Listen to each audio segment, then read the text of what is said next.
जब से अमेरिका ने भारत पर 50% टैरिफ लगाया है, इसको लेकर चर्चाओं का दौर जारी है। टैरिफ ने भारत और अमेरिका के बीच व्यापारिक रिश्तों में तनाव लाने का भी काम किया है। बता दें कि भारत और अमेरिका के बीच द्विपक्षीय व्यापार समझौता भी टैरिफ के बीच चर्चा का केंद्र बना हुआ है। भारत ने जैसा कि पहले ही स्पष्ट किया है कि भारत द्विपक्षीय व्यापार समझौते में अपने कृषि, डेयरी और फिशरीज तथा एमएसएमई सेक्टर से कोई समझौता नहीं करेगा।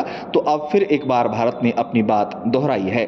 वाणिज्य और उद्योग मंत्री पीयूष गोयल ने अमेरिका के साथ द्विपक्षीय व्यापार समझौते को लेकर कहा कि व्यापार वार्ता पर अमेरिका और भारत के बीच बातचीत सौहार्दपूर्ण और सकारात्मक माहौल में चल रही है। इस दौरान उन्होंने स्पष्ट किया कि व्यापार समझौते में भारत के किसानों, मछुआरों और एमएसएमई सेक्टर से कोई समझौता नहीं किया जाएगा। गोयल ने साथ ही कहा कि भारत के किसानों, मछुआरों और एमएसएमई सेक्टर के हितों की पूरी सुरक्षा किए बिना कोई समझौता नहीं किया जाएगा। बता दें कि इसी बीच अधिकारियों ने जानकारी दी है कि वाणिज्य सचिव राजेश अग्रवाल के नेतृत्व में भारतीय प्रतिनिधिमंडल की अमेरिकी अधिकारियों के साथ 3 दिवसीय वार्ता पूरी कर ली गई है और वे वापस लौट रहे हैं। बताया गया है कि इस दौर की बातचीत सकारात्मक रही और पहले उठाए गए कई महत्वपूर्ण मुद्दों पर समाधान निकाला गया। भारत और अमेरिका के बीच द्विपक्षीय व्यापार समझौता पर वार्ता की शुरुआत फरवरी 2025 में शुरू हुई थी। अब भारत और अमेरिका के बीच व्यापार समझौते के पूरा होने की अनुमानित तिथि की बात की जाए तो रिपोर्ट्स में कहा जा रहा है कि दोनों देशों के बीच ये ट्रेड डील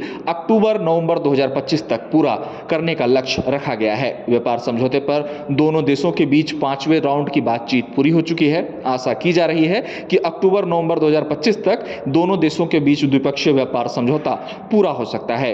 गौरतलब है कि दोनों देशों के बीच द्विपक्षीय व्यापार समझौता की बातचीत ऐसे समय में आगे बढ़ रही है जब अमेरिका द्वारा भारत पर लगाए गए 50% टैरिफ ने दोनों देशों के बीच व्यापारिक रिश्तों में तनाव लाने का काम किया है। अमेरिका के भारत पर लगाए गए 50% टैरिफ को लेकर लगातार इन दिनों प्रतिक्रियाओं का दौर जारी है।